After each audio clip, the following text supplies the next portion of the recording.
Good afternoon and welcome to the Columbus Metropolitan Club. We're streaming live from the Boathouse at Confluence Park. My name's Jane Scott, and it's a pleasure and privilege to be the President and CEO of the Columbus Metropolitan Club and to welcome you to our forum today. Today, CMC's forum is supported by Regionomics, Bill Lafayette, and the Huntington National Bank. And our live stream partners for the special report series are NBC4, NBC4i, WOSU Public Media, PNC, the Tom E. Daly Foundation, MORPSI, the Dispatch Media Group, and the Ohio State University Wexner Medical Center. The discussion and debate around reopening businesses and our economy is in full swing. And we're pleased to welcome two CMC friends who are uniquely positioned to have this discussion today. So we're interested in knowing what's going on in the rooms where it happens. So please welcome President and CEO of the Columbus Partnership, Alex Fischer, and founder and CEO of Cameron Mitchell Restaurants, Cameron Mitchell, and our host, the Emmy Award-winning journalist and host of NBC4, The Spectrum, an attorney and a board member from the Columbus Metropolitan Club, Colleen Marshall. Colleen, we're looking forward to this conversation. I am too. I have a lot of questions for these two business leaders, and welcome to both of you gentlemen. Alex, I think I'm going to ask for you. Everyone wants a broad overview of what the temperament is, what the feeling is for Ohio businesses now that the government is ready to start this gradual rollout. Are we optimistic? You know, I think there is a level of optimism. And I think businesses and employees are anxious to get back to a new normal, but also being very, very responsible. So what we're seeing are companies responding very cautiously in stages to think about how to bring employees back into the workplace. We like to say not back to work because it's been amazing, actually, the level of productivity that has continued during this time. And so companies are rolling back into the offices, but they're not rushing back at all. Many companies are thinking about, not coming back into full force until the summertime, making sure that we're being very responsible in doing so. And interestingly, a lot of companies are realizing that this work from home experiment is an experiment that works, and are making plans to think about how to allow more flexibility in the workforce where it makes sense and where they can. So I think we're going to see a lot of shifts long term, but in the short term, I'm sensing over the last couple of weeks in particular a lot more optimism. It is interesting, and I've heard from businesses that say work from home works. You know where work from home doesn't work? In the hospitality industry.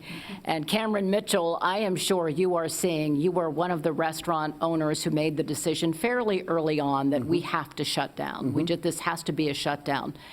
In the interest of full disclosure, my daughter-in-law works for you. My daughter used to work from you, and I'm getting a lot of questions from their friends who still work for you. And the big question I want to start with is, when do we come back? They want to know, and how do we come back? Well, we just opened up about a quarter of our restaurants last night to begin the process of for carry-out and delivery and curbside pickup and so forth, to begin the reopening process. We want to work out those kinks and get that all squared away prior to opening. We'll find out from the governor said he'll announce on Thursday, I think, the date and the guidelines that they've adopted, the state's adopted for restaurants to reopen.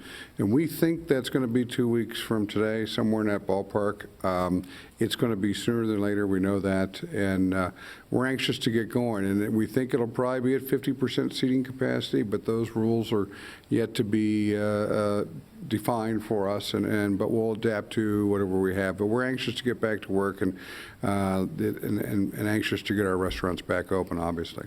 And Alex, the hospitality sector, it's not just restaurants, but hotels, entertainment. We've focused our short north area, for example, on that.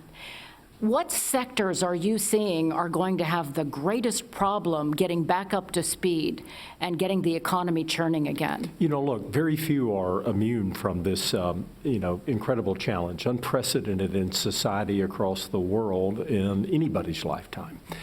And so this is going to be a slow return. This economy is not coming back quickly because it's going to require across a hospitality industry that will look very differently than the automotive industry that's very big in Columbus.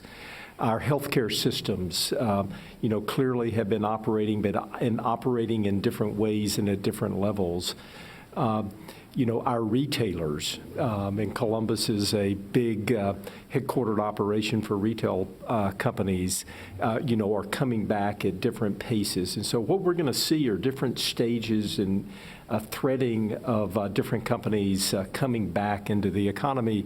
And what that's going to mean from a macro level is going to be what we hope to be steady growth coming back, but it's going to be slow growth, and it's going to require a lot of perseverance. I mean, we're going to leave, hopefully, and we're all cautiously optimistic that we don't have a double dip as it relates to the health crisis, and that we can continue to move out of the health crisis. But this is going to then enter a sustained economic situation that's going to take quite some time to come back from. But Columbus is a resilient community in its diversification in Ohio, and we feel like, as we've seen in other downturns economically, that Columbus will likely lead Ohio.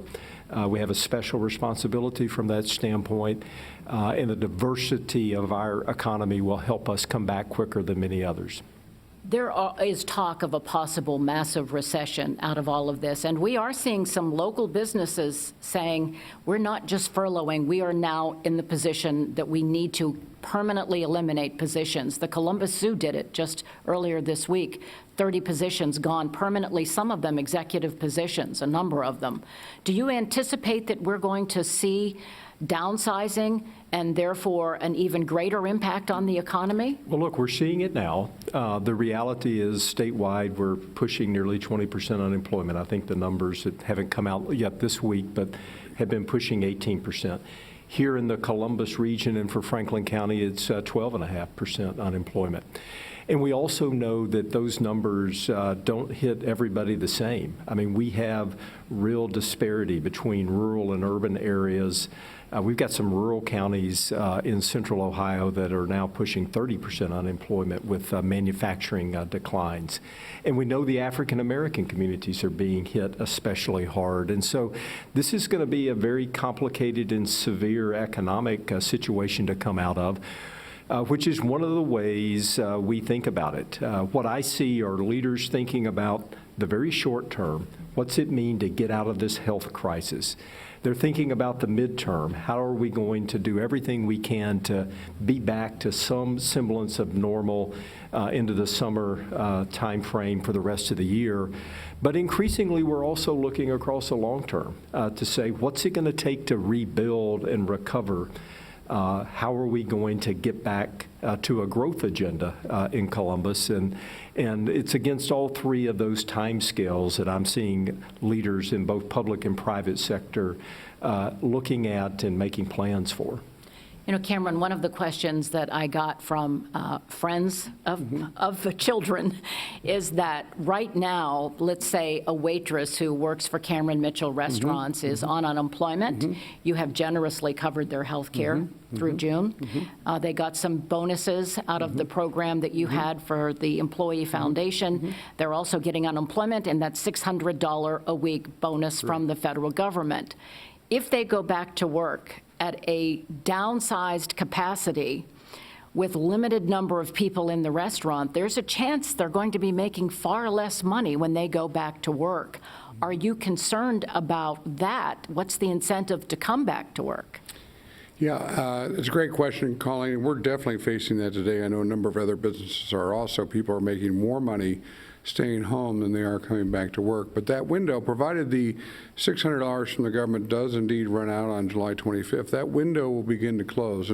And people will have to make a decision here shortly, especially as we reopen, whether they're going to risk not having a job post that shutdown of the government plan or going to get back with us. We do know our communities have been fabulous to us, and in the restaurant industry, and a lot of sympathy tips out there right now and so forth. So I think people are going to do just fine when they get back. But it's clearly that plus the safety issue or two issues that we're dealing with as we're trying to regain our workforce. We had 4,500 associates prior to this, and we were struggling to get 8 or 10 to open up restaurants that we had this week opening. And now if we're faced with opening again in 2 weeks, 50% of our dining rooms, we're going to face some more issues. But that clock is running out, and eventually, I think, come June, they're going to realize that they need to get back to work. So if you reopen at 50% capacity, tell me what this looks like. Do you call back 50% of your people? Will people be sitting every other table? How do you, I'm used to seeing at bars people lining up, waiting for drinks while they're waiting for their table. How does it physically look when you come into a Cameron Mitchell restaurant? Well, again, yet to be determined whether they're going to actually make us take tables out or not seat, tables. My suggestion to the governor was just seat every other table or keep the 6-foot distancing through seating, but keeping the dining rooms the same. So it'd be no different in that respect coming into a restaurant later on a Tuesday night or earlier in the evening with it not being completely full. It should hopefully feel that same way. I'm sure they're not going to allow seating at the bar probably, so it'll be stand up, maybe get no service, but just service bar. The other thing that's somewhat advantageous, especially for our restaurants in the north here, is that it's patio season. So, you might have a 140-seat restaurant that is now a 180-seat restaurant because we were able to open the patio. So if we maintain that 50% occupancy, that number's grown. So it's a little bit of a break in it timing-wise for us. As far as people coming back, we'll see what happens. We know we're going to lose some people to the industry. We know, and we use our pecking order as our full-time associates to come back, and we may not have those part-time positions available for people that we had before. So we'll figure it out. But I think demand and supply will meet right in the middle somewhere. We'll find an equilibrium with our people and our needs. One of the other questions I got from one of your employees is, we are a face-to-face hospitality business. We take great pride in welcoming people, talking to them, getting close to the table. How are you going to protect the diners and the waiters and still have that feel of hospitality and welcome? Well, first of all, we pride ourselves in leading the industry in terms of sanitation and safety protocols. Our safety of our people and our guests and health of our guests have always been a paramount to us. We have our restaurants inspected by the health department 3 or 4 times a year, and we have an outside firm inspect them an additional 3 or 4 times a year to make sure, and we measure that constantly, make sure we're doing the right job. So we've issued new safety and sanitation protocols that we think are matched by the industry or unparalleled, even above what the industry standards and the governor's standards are going to be. But ultimately, that's been the problem. Guests are not going to wear masks in the restaurants. You're eating and drinking in the restaurant. You can't wear a mask. Now, our people, we've been wearing masks and ensuring that we're not spreading the virus, and we'll make sure our people are healthy and temperature checked every day, and the restaurant's completely clean and sanitized. We'll, single-use menus, single bread service. I mean, there's a plethora of things that we're doing to keep our guests safe and our people safe. But ultimately, you may not have that server that's leaning into the table as much and so close to you, and there'll be a little more distancing. But I think it'll be a fairly safe environment, and we're going to go as far as we can, but still trying to maintain hospitality and maintain that warm feeling within the restaurant. Alex, we know that we are watching big box stores stay open. Walmarts are open, the Targets are open because they have groceries that are essential, as well as big stores, Kroger, Giant Eagle. They'll survive this. There's concern about the smaller businesses that are, in a lot of ways, the backbone of the Central Ohio economy. Small restaurants that aren't like Cameron Mitchell, but also mom and pop grocery stores or small retail outlets. Are you concerned that we're going to just see a lot of people who might have just been getting their businesses off the ground that simply can't sustain themselves? You know, I am, but I'm also optimistic. I think this is an opportunity where Columbus can come together and really focus in our government and big company purchasing power for small businesses to encourage buying local, to do everything that we can to support our neighbor during this challenging time. And it's going to be important that we put a concentrated effort about how we think about those small businesses. The states had some amazing programs. The federal government support through its PPP loan program is really been reaching small businesses of all type. But it's going to take an intentional effort. And I actually think that's something that Columbus can do better than most, because I have a belief that we're organized better than so many to really put a focus on those companies that have the greatest need in doing everything that we can to support them, starting with everybody that's watching this, continuing to look for the opportunities to buy local. Look for the opportunities to support the mom and pop shop in every purchase that you're making and every move that you're making. Make that a conscious decision. And if we can do that as an entire community, we can help those that are having some of the most severe challenges. You mentioned PPE, and there has certainly been support, those small business loans coming from the federal government. Is the government on the federal and state level doing everything you would like them to do at this point? You know, it's challenging. If you look to the last recession and the amount of federal stimulus that came in the 2008 and 9 time frame, we've already seen 4 times that amount of stimulus coming from the federal government. So at some level, I think governments acted quickly, not always perfectly, and now they're going back and working on rules. There are things I would have preferred to have seen differently. I would have preferred to see some preference to minority-owned firms as they rolled out their rules, as one example. But with that said, I think it's been pretty remarkable that things have stabilized as much as they have, showing the resilience of our American economy. But it also, shows the connectedness to the world that we have and everything that we do. And so I think we've got a long way to go, but I think the initial response on that aspect has been good. I also think that this has emphasized the importance of state and local government. I think on the health side of things, it's really been the cities and state governments that are shining through this moment, our own mayor and our own governor included. And I think there'll be a trend moving forward of more dominance of decision-making at the state and local level, not relying on the federal government, where, I think many people have been frustrated by the erratic decision-making and lack of consistency that's come out of Washington.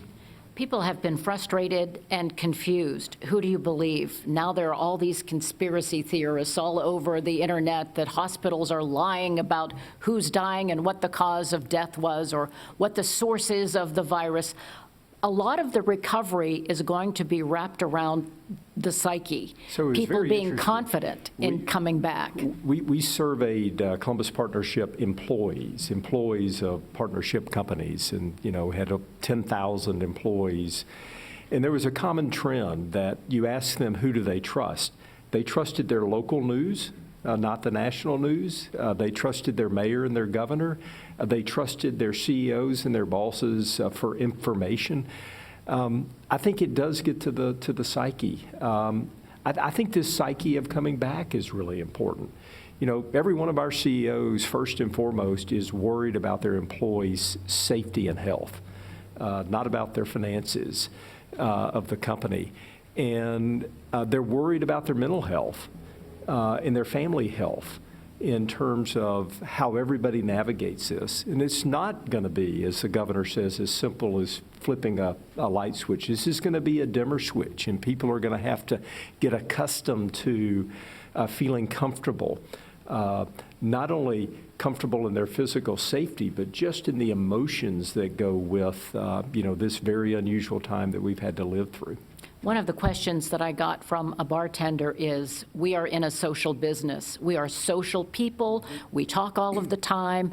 All of a sudden, we're all isolated and alone.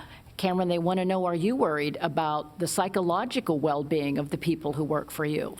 Oh, absolutely. We have, our part of our company culture and values is our associates come first. It's been our bedrock principle since day one. And I have weekly Zoom meetings with all different facets of leadership within our company, multiple calls every week to share with them very openly what we're doing and where we're going. And then our associates have their own chat rooms and their Zoom meetings and happy hours. And I think, they're still connecting very well. And we have our associate newsletter goes out.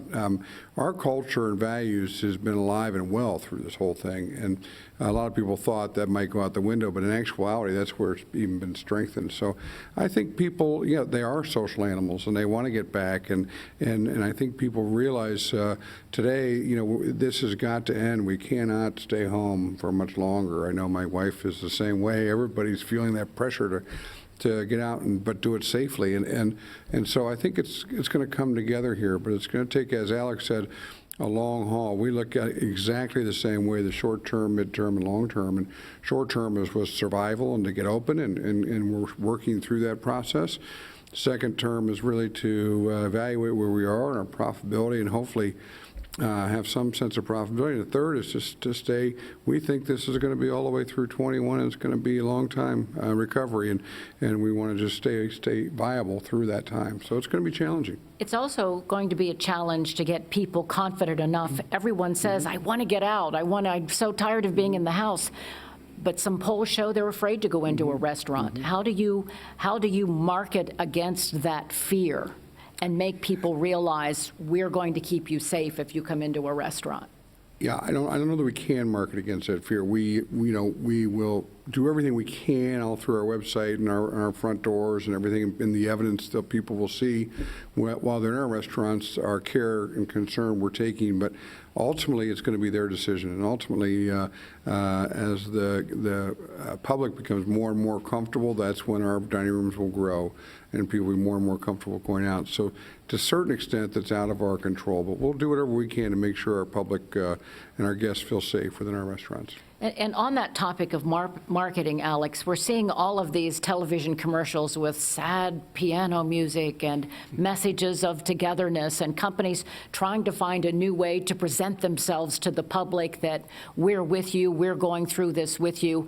Are those the kinds of messages that big businesses are going to have to be sending out for, as Cameron said, for another year? If we continue doing this, it's almost depressing. Look, I think you can't remake yourself. We're the same people, we're the same city, we're the same company today that we were in January. And that was a great city, a great momentum. And we will be and are continuing to be today. And companies and people have to adapt. And you can think about how to improve. And so I think everybody, uses this moment in time to say, how do we get better?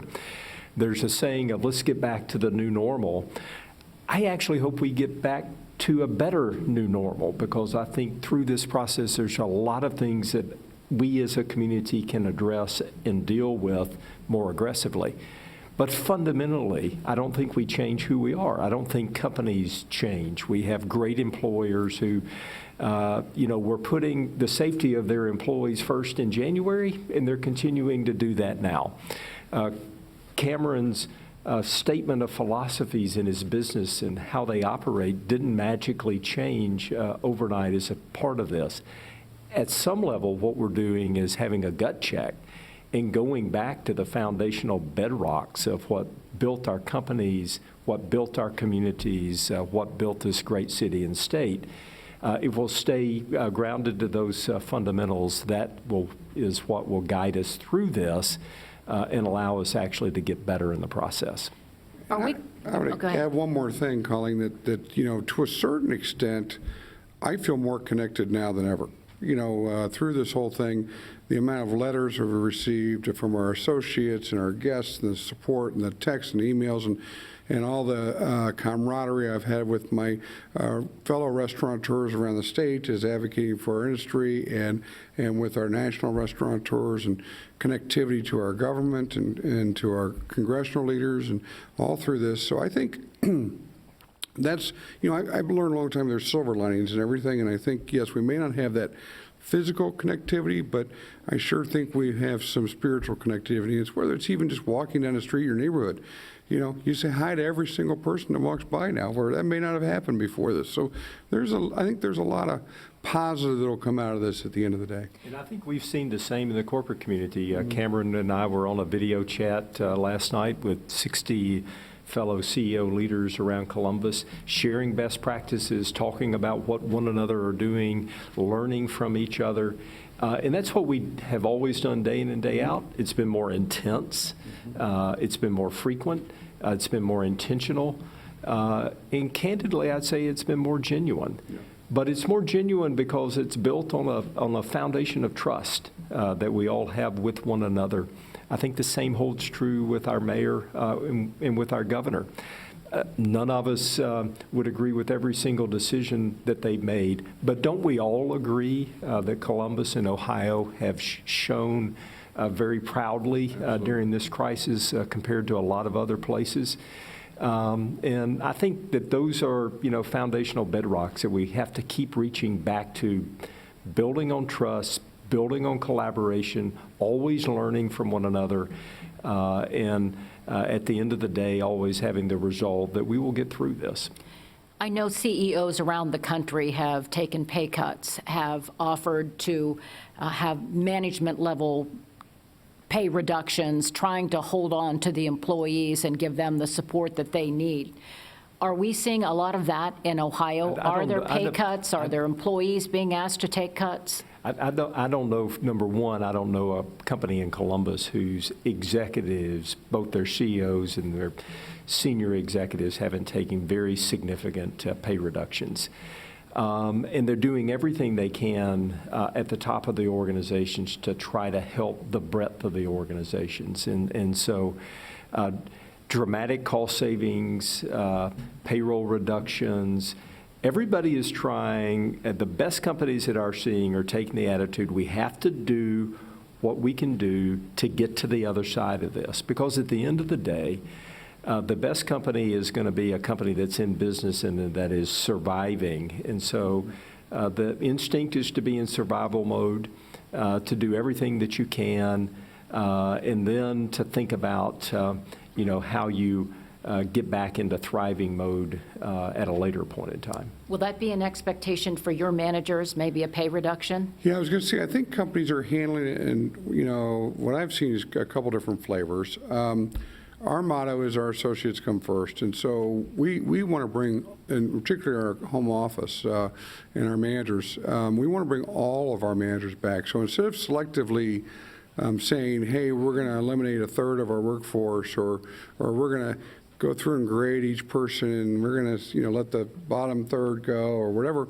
We've taken the tact, is one of my favorite sayings is we'll get there together. I've been saying that for 25 years now, and so I tell our team we're going to get through this together, and our goal is to bring back essentially 100% of our workforce. So we've asked our people to take an 80 or 20% reduction in salary when they do come back, and also to a 4-day work week, from a 5-day work week to a 4-day work week. And so we think we can accomplish that with the slower volume of the restaurants and not be too taxing on our people. But that way we're able to bring everybody back in the office, everybody back in our restaurant teams, and hopefully all of our full-time associates back as we can. You have to plan now for probably more takeout, as well as a reduction in the number of people coming into the restaurant, a slight reduction in the workforce. What about your supply chain? How are you going to gear up for restaurants have food that perishes? Yeah. How do you get ready for the supply chain for all of this? Well, I think you've seen in the news already, there's been a number of, plants, processing plants that have been closed down to the coronavirus and in the close proximity of those workers. I firmly believe those plants will come back. I know the president ordered them, but I know they'll come back, and they'll be back with the full PPE and safety precautions and social distancing that needs to be in there. So that we'll get past that. And you've seen, milk producers dumping milk because the schools are closed. They don't have, my dairy purveyor, I went throughout, I don't know how many tens of thousands of the 8-ounce pints of milk, they couldn't use or couldn't give away. So those things were happening. So that supply chain, once these restaurants open up, I think it's going to do a great job to help pull that supply chain all the way through and get our farmers back and get everybody back onto some regular, albeit might be limited production, but regular production and so forth. But right now, when one piece of that chain gets broken, the whole thing tends to break down. And so I think we'll see. I just talked with our purchasing specialists here today. We think that as far as food, that the next 6 weeks are still going to be a little choppy. You might see weakness in the grocery stores and higher prices and so forth. But ultimately, that supply chain will be worked out, and then ultimately we'll have lower wholesale food prices across the board as demand levels out, but at a lower demand. One of the other questions I had for you is you are going to have new sanitation probably protocols when you're switching tables. How do you manage the time that it'll take for that? Are you going to do things like disposable menus or menus that can be sanitized between each person? Correct. I mean, every step of the process, there might not be a salt and pepper shaker on the table, or there might only upon request. Bread service, there'll be no more of a community bread basket, where you're going to get an individual bread service per se. Disposable menus, all the limiting the touch environments, the restrooms cleaned, almost every single time. I mean, just out there the doors, and sanitation stations within the restaurants for guests to sanitize their hands anytime they want, and the protocols. And the other thing is, and those tabletops will have to be sanitized, and the booths and everything completely as they get turned. So there's a lot to be done on that. But fortunately, we're entrepreneurs, and fortunately, the restaurant people out there in this industry are pretty rugged folks, and they've had to make do with many different changes along the way in their business, and they're going to continue to adapt. And I'm confident we as an industry will adapt to this. You mentioned entrepreneurs. Strangely, COVID-19 has inspired some businesses. There is now in Cleveland a woman who is making masks and selling them in a vending machine. There are people who have come up with new ways, distilleries, new ways to create sanitizers. What are you seeing, Alex, in the creative minds of people in Ohio as a result of COVID-19? It's across the board. So, I saw our Smart Columbus team create the Can't Stop Columbus effort that's doing any number of grassroots movements that are singing, taking musical acts out to sing to elderly that are inbound, and any number of grassroots kind of movements. You're seeing big companies and individuals figuring out the PPE issue. I mean, think of what our hometown Battelle has done on the national stage and how proud we all are of them. But I can tell you about the lady Gay who made my OSU mask for me, and across the board everybody is pitching in to do their part. And that's what we're seeing. I talked to a good friend of mine, Mike Triplett, yesterday, who announced that they're launching a new biotechnology company using technology out of Nationwide Children's Hospital and the Ohio State University.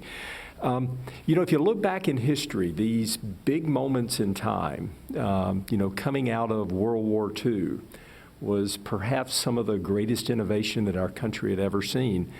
I've got to believe that the decade ahead of us may be one of the most exciting decades of innovation and transformation, thinking about doing business differently, society differently. We've talked about telemedicine for a long, long time. Now we're practicing it. We know it works. We know reimbursements can work. And I think there are going to be some very significant shifts. We can be scared of those shifts, or we can embrace them. I think there will be entrepreneurs all over the world that are embracing and looking for the opportunities and growing our next economy into the future. The one thing that I thought restaurants will do is something that you've done at a number of yours, and you mentioned it, outside dining. Mm-hmm. I think there are going to be restaurants that have never done it before now in Columbus, don't you think, that are looking for ways to do that? Oh, yeah. There's going to be innovation all over the place, and I tell our people all the time, let's just try it. We don't know. There is no right answer. So we're kind of going in a lot of different directions to see it. I don't want to hamper any sort of creativity within our organization, because you never know where you're going to stumble on. This is going to be the next great thing, and so we're looking at a total open mind like that. And I tell my son the same thing. Who I was supposed to go to New York for college graduation next week, and it's not happening. But he's trying to find a job and having a very difficult time. But I said, listen, this next 10 years it's a wild open, wild west out there. It's going to be new businesses, new ventures, new opportunities come through. And this could be the best thing that ever happened to you. Just got to keep an open mind to it, and we'll see what happens. I feel, though, for people entering the workforce right now, in the same way that I did back in 2008, mm-hmm. I know we're about to get to audience questions, but I do want to throw this out to both of you. Can you imagine that this would be a difficult hiring year for young people? No, who's going to be expanding and hiring? Yeah, Charlie Mitchell and Ethan Fischer, our sons, are the same age, and they're graduating college. And look, they'll find their footing. Mm-hmm. This economy is coming back. There are many bright days ahead. Economic development is still a war on talent. We actually have had projects in Columbus this week. We see Amazon moving forward on a major new data center in our community. We see the tech community continuing to be very, very resilient, and growing.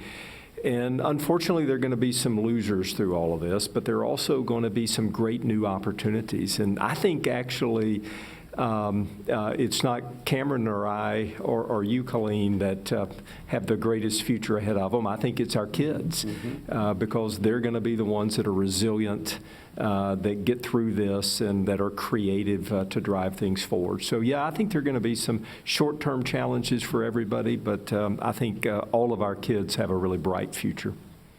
And I see you nodding in agreement mm-hmm. on that. Oh, Alex is basically saying we are old. We are. Jane has some questions. Our virtual audience has been sending questions in, so let's hear some of them. And wow, have they. I have a lot of questions, so I'll try to go through them fast. Siddiqa White asks, how might the movement to work at home affect the brick and mortar? I'm assuming she means commercial real estate. Look, I think it's a big shift. We know we have companies now are realizing that productivity did not decline as certain employees were working from home. And I think we'll see many companies bringing employees back, but I think it will come with increased flexibility. I think it changes what offices look like into the future. I think the office developers who are creative about placemaking will be the developers who create the unique spaces of the future. But look, it's not going to look like, just like offices look differently from where they were 10 or 15 years ago, they're going to look very differently moving forward, and there'll be people that take advantage of that. Alex Slaymaker asks, could a portion of High Street be closed in the short north so more restaurants could accommodate outdoor seating? I think it's a great idea. I do too. Talking about that a little bit on High Street downtown to create more of a boulevard feel, but I think we could do that. I definitely think we could do that, if not permanently, but maybe even in the short term. Or one of my restaurants in Colorado does the exact same thing. They close the street for a week, and it just becomes this outdoor, festival. The restaurants all throw seats out there on the street, and it's great. It's a huge party. It's a great time. You know, that brings up a question about the short north. If you, in the summertime, are walking through those streets, they are crowded. There are a lot of people who like to spend time not just going to the restaurants and shops, but strolling and sightseeing. Do you imagine there are going to have to be controls on the number of people who can be on the sidewalks there? And how would that impact all of your restaurants in the short? Yeah, I don't know how you do that. I can't see that unless we get to an extreme duress situation. It's either going to be open or it's going to be closed. And are you going to require people to have masks on when they come in? How do you? No, we're going to follow the lead of the governor and the state requirements. You know, we're going to require masks of all of our people. We would hope people wear masks. I'll wear masks if I go into a retail establishment, et cetera, but not everybody's going to be required to do that. And we don't feel like we're in the position to police that. So it's going to be up to our guests to make that decision. There are a lot of similar questions, so I'm going to try to paraphrase a few. You've already addressed some of this, but Bill Lafayette from Regionomics, as a higher-risk household, we remain very hesitant about venturing out, and I've seen polls suggesting that we are not alone. Assuming that takeout remains a widely available option, at what capacity do restaurants become profitable? So I guess he's looking ahead. Is takeout going to become part of the new model for restaurants permanently? Oh, yeah. We think it's a permanent piece going forward. And, you know, we've done some modeling that we think for ourselves that if we can do 50% in dining sales, another 20% with carryout, and achieve that 75% threshold, we hope to make a little bit of profit.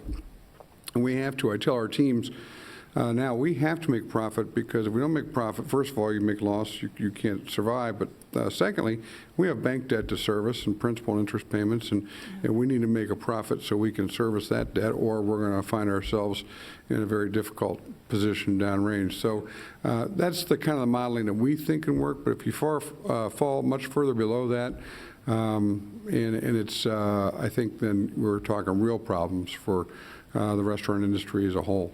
Do you see yourself changing the hours so that you're encouraging people to maybe make reservations earlier or later than they otherwise might have, kind of an expansion of the dining room hours so that you can make up some of that loss of having us all there at once? Right. I think that gets back to the public comfort we've been discussing, the demand and the state regulations. You know, example being if demand, people feeling more and more comfortable going out, but state regulations are still at limited seating capacity. In the summertime, we might see expanded dining hours where people wouldn't be eating at 9 o'clock. They might be eating at 9 o'clock now. So we hope that's a piece of the new reality, but we'll see. The Spanish model. Dinner doesn't start till 9. Right. Yeah. But We Americans go to bed early. The other part of Bill's question, you know, is something that is just common sense. We know by the data that this disease, you know, affects the elderly and the vulnerable, you know, harder. And then, therefore, we need to be smart. We need to encourage our elderly family and friends to be more precautious, to be more cautious, to stay in. We then have a responsibility to do the things that we need to do by wearing masks and being safe so that we don't spread it to, you know, to them. So I think we've got to have these common sense kinds of conversations with people about being responsible, doing the right thing, and especially protecting those that are the most vulnerable among us. Stephanie Wilson from Capital University, in emphasizing the need to carefully manage reopening businesses, Mayor Ginther has shared that Cameron Mitchell can only afford to reopen his restaurants once. Will Mr. Mitchell please explain the reasoning behind this comment? Sure. So, first of all, and I don't know if this is a fair analogy, but I say, you know, if you own a barber shop, or, you know, you kind of come in the next morning and turn the lights on and your stylist come in, and there you go. Well, we have food. You know, we had a tremendous amount of food go to waste. We are a cash business, so you use that cash that comes in to pay your bills. When that cash doesn't, because the bills are due over time, that cash doesn't come in, you don't have the money to pay those bills. So, and it takes time to reopen our restaurants with labor. So we have a couple weeks of expenses and labor in there that we have no revenue attached to. So in our case, it's costing us millions and millions and millions of dollars to reopen our company. And we don't have, the money. We didn't have the money to do that to start with. If it wasn't for the PPP, the PPP saved us and allowed us to have some of the money, not even all of it, but a big chunk of it. And if we have to go through this again, it's just going to be awful, and I'm not sure how the government's going to respond or whatever, but it's, I hope, as we're sure sitting here, that we never have to go through that again. Yeah, us too. Jennifer Price asks, do you think leaving the mask policy up to each restaurant, and I'll add each business, will slow the return to the restaurants and businesses? You mean mandatory mask you have to wear to the business will slow the return? Well, restaurants not having mandatory policy, will it slow people to return to restaurants? Would you discourage them from going out and do Well, look, for all business? businesses, I think the governor's been very direct. He hasn't mandated it. He said, these are important. We should all be wearing these every chance and moment that we have when we're in the public, when we're in retail operations. If you go to the grocery store, you should put them on. They're going to be required in places of business, and that's a good thing. We have to respect that, we have to honor it, and we have to do it. And we have to encourage others, and we shouldn't make any apologies about it. And on the one hand, respect it's everybody, every customer, every citizen's choice, but we need the choices to be the right one, and we've got to be forceful in our encouragement that everybody wear masks and maintain social distancing. I think there's a little bit of social shaming going on. I was at a business the other day. I had to stop and get a prescription, and everyone in the store, everyone in the pharmacy had masks on, and someone walked in and didn't have one, and they kind of took a step back, like, think maybe we'll I see shouldn't that. go in. Let's Maybe hold I each shouldn't other go in. accountable. Yeah. Yeah. James Moore asks, will there be concerts this summer? And if so, how will they operate? The arts are so important to our community. I saw a virtual concert the other night, and so, yeah, I think there'll be concerts. I'm not sure that they're going to pack 25,000 people into the Schottenstein Center anytime soon, but I think people will be creative and look for the opportunities to listen to music, perform the arts, and do it in responsible ways. And so I actually think you can do both. I think the way that we do those, though, is going to be very different, certainly this summertime, but it doesn't mean that we can't be creative. Before I let you go, I know we're nearly out of time, but Cameron, one of the questions I had from someone was, ask Cameron to describe what he envisions the experience for a diner to be like coming into a restaurant in this new environment. What will we see? How will the experience feel? What do you want diners to get out of a post-coronavirus visit to one of your restaurants? Well, that's a good question. I think I've kind of addressed it already. We want our guests to feel as normal and as natural as possible. So I think one is they're going to feel, subliminally or just directly, they see you on the door, but they're going to know the sanitation practices. They're going to see our staff in masks and gloves and so forth. So they're going to feel that. That's probably the most visible thing that's different. They're going to see it might be in the menus, might be a little more limited per se. Temporary menus, not temporary, but one single-use menus. They're the tabletop itself or so forth. But hopefully the idea is that once they're seated and in the restaurant and enjoying the experience, they're still enjoying the great hospitality experience that our guests have come to know and trust from us. And so that's our goal.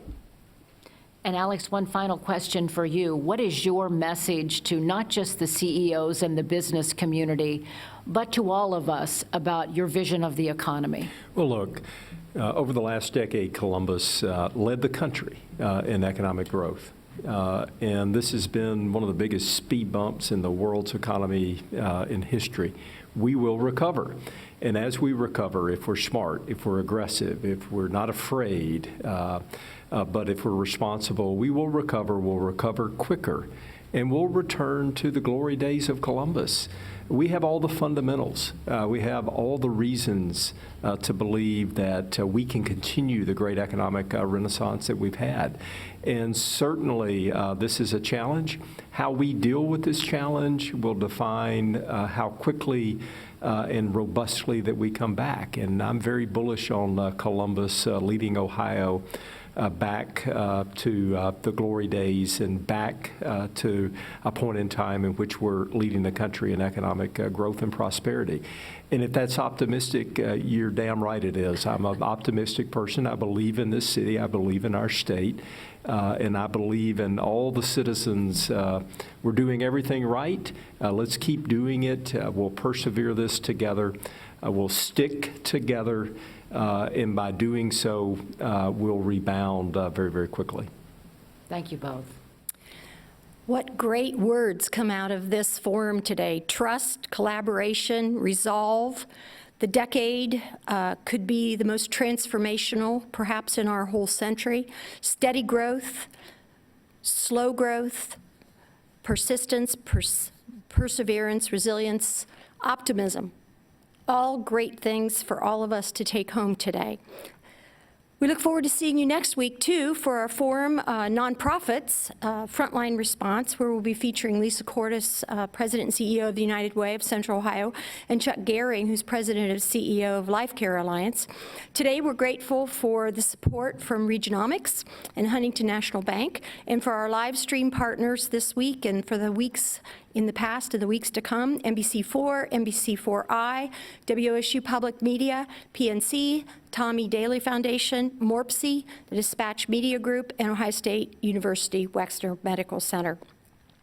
We're very grateful for our speakers, Alex Fischer, Cameron Mitchell, and Colleen Marshall, and we hope to see many of you live and in person at a Columbus Metropolitan Club Forum sometime this summer, and a special thanks to those of you who purchased virtual seats for today's forum.